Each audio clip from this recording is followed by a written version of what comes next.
Assalamualaikum warahmatullahi wabarakatuh. Kembali lagi di channel aku di Dava Official, di cerita Islami bagian kedua tentang peristiwa kerasulan Nabi Muhammad SAW.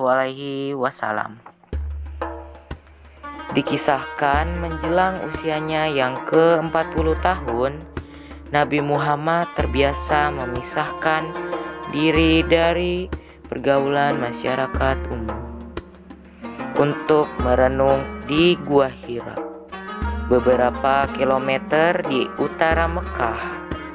Di Gua Hira tersebut, kemudian Nabi berhari-hari bertafakur.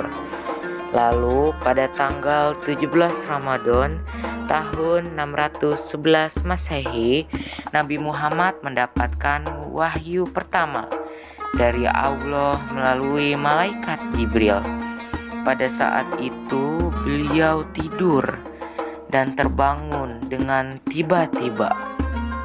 Pada malam itu bernama Hira. Dalam ketakutan yang luar biasa, seluruh tubuh, seluruh diri batinnya dicengkram oleh sebuah kekuatan yang sangat besar. Seolah-olah seorang malaikat menjenguk beliau dalam pelukan yang menakutkan, yang menggambarkan kehidupan dan napas darinya.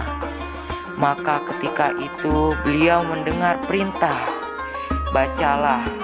Lalu para malaikat itu merangkulnya lagi dengan kekuatan yang begitu rupa, hingga turunlah ayat yang 1-5 dalam surah Al-Alaq. "Bacalah dengan menyebut nama Tuhanmu yang menciptakanmu."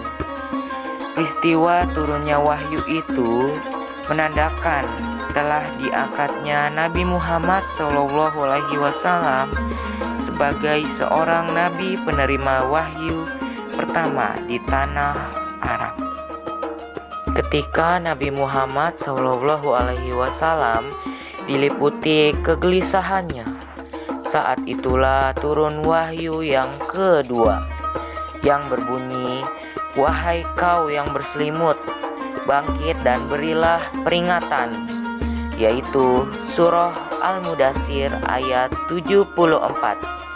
Rasulullah SAW mulai berdakwah secara sembunyi-sembunyi. Nabi mengajak orang-orang yang terdekat dengannya.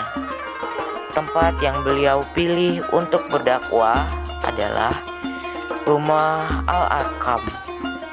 Orang-orang yang pertama kali memeluk Islam yang dikenal dengan As-Sabiqun Al-Awwalun. Mereka adalah Siti Khadijah, Abu Bakar As-Siddiq, Ali bin Abi Thalib, Zaid bin Harisah, dan Ummu Aiman. Maka turunlah wahyu yang ketiga, yaitu surah Al-Hijr ayat 15. Kemudian Nabi Muhammad menerima wahyu lagi, yaitu surah Asy-Syura ayat 26. Setelah menerima wahyu tersebut, Nabi mulai berdakwah secara terang-terangan. Banyak cara yang dilakukan oleh orang kafir Quraisy untuk menghambat dakwah Rasul. Di antaranya menyuruh pamannya Abu Thalib untuk menghentikan dakwah Nabi Muhammad keponakannya itu. Namun Nabi Muhammad menolak. Kaum kafir Quraisy semakin marah dan emosi. Para pengikut Nabi selalu diancam dan diteror. Setelah kaum kafir Quraisy gagal melakukan tekanan, mereka menawarkan harta, benda, dan wanita dan pangkat agar Nabi mau meninggalkan dakwahnya. Tetapi Nabi Muhammad tidak tertarik. Setelah gagal lagi, kaum kafir Quraisy memboikot Nabi Muhammad. Pemboikotan berlangsung selama 3 tahun.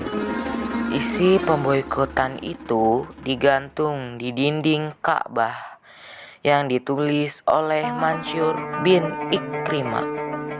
Isi pemboikotan tersebut adalah: yang pertama, kaum Quraisy tidak akan menikahi orang Islam.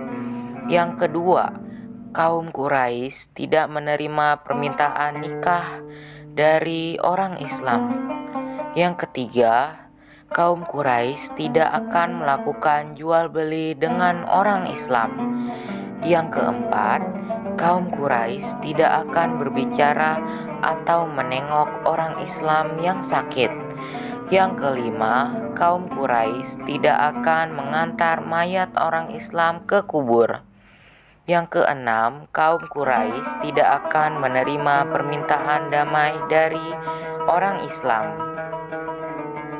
Demikian peristiwa kerasulan dan dakwah Nabi Muhammad SAW. Kita dapat mengambil hikmahnya, yaitu menambah keimanan tentang Nabi dan Rasul-Rasul Allah Subhanahu wa Ta'ala. Sekian dan terima kasih. Wassalamualaikum warahmatullahi wabarakatuh.